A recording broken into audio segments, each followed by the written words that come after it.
Hello there, Mr. Wiesel. It is very nice to meet you. Nice to meet you too. Now I'd like to start with talking to you about the power of literary devices and how they help captivate the reader's attention to important moments in a book. Well, us authors write with a purpose. We write to get our story across to the readers. We want them to be passionate about what we write, and we want them to be interested and focused when they read our books. If our books are just written with no tone change or literary elements, readers will become bored and uninterested in our books. Also, if we do not use types of literary devices in key moments of our books, people will not get different feelings towards the important parts of the book. It is imperative to use literary devices in parts of the book you want the reader's attention towards. Therefore, we must use literary devices, tone change, and literary elements in order for our readers to understand and be willing to read our books. Now, the company I work for has required me to ask you what types of literary devices you use in your book tonight.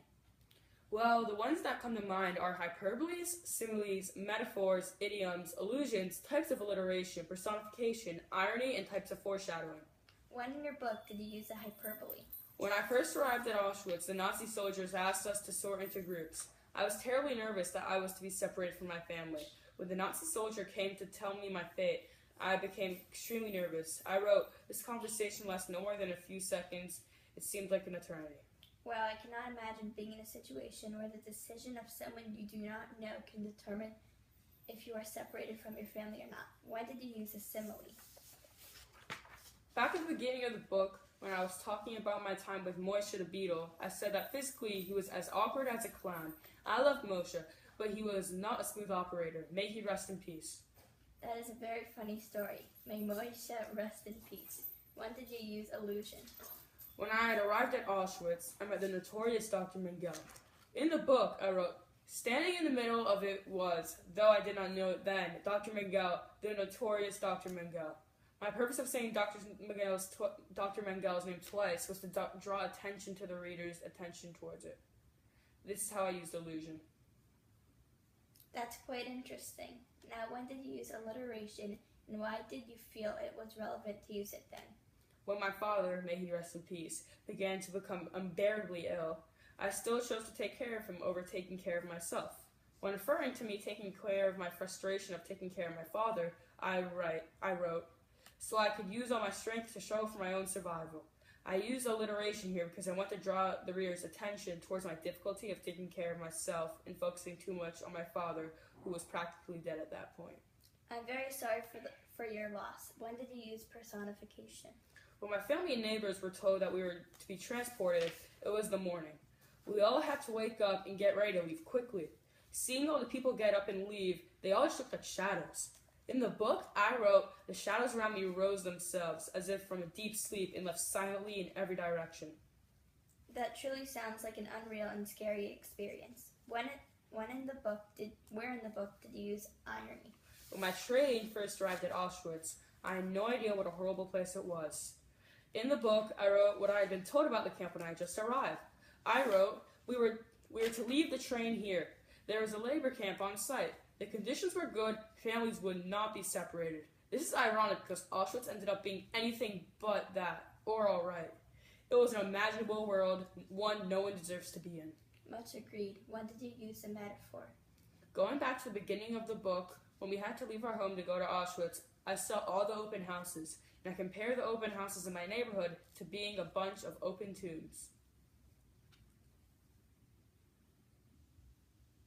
It must be crazy to see your whole neighborhood being evacuated. When did you use foreshadowing in your book? On the train at Auschwitz, there was a troubled lady named Mrs. Schachter. She was troubled because she had been separated from her husband and two sons because they had been put on the first transport by accident.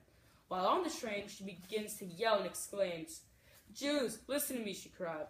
"I see a fire. I see flames, huge flames." We all thought she was crazy. The reason I put this scene with Mrs. Schachter in my book is because I wanted it to act as a foreshadow for what was to come. That scene in your book truly acted as a great foreshadowing, and it really gave the reader an idea that something tragic was about to occur. When did you write an idiom in your book? What we had heard about Auschwitz, I did not think it was going to be that horrible. But when we showed up there, my father and I found out what it really was like there. When people in the camp told me what it was, my father and I was shocked. In the book, I wrote, he couldn't believe his ears. He referring to my father. This is an idiom because this phrase means something very different than what it literally means. Although it was hard, my father did not disbelieve his ears. All right, to finish this interview, I would like to ask you, what was your purpose in writing this book? Well, firstly, I wanted to educate people on what it was like to be in the Holocaust. As someone who was sent to many camps, I have great knowledge that I can share with people for them to become more knowledgeable of the Holocaust. Secondly, I wanted to teach people that if you have will and desire, you can overcome the most impossible of challenges. I was not supposed to survive Auschwitz, Buna, or any other camp in the Holocaust. It was my desire to live that kept me alive. Lastly, I wanted to teach people that they should never give in and abandon their religion. Religion is what makes you who you are. I could have gone away from being Jewish to avoid trouble, to keep myself safe. But I couldn't do that. Without my religion, I would not be Elie Wiesel.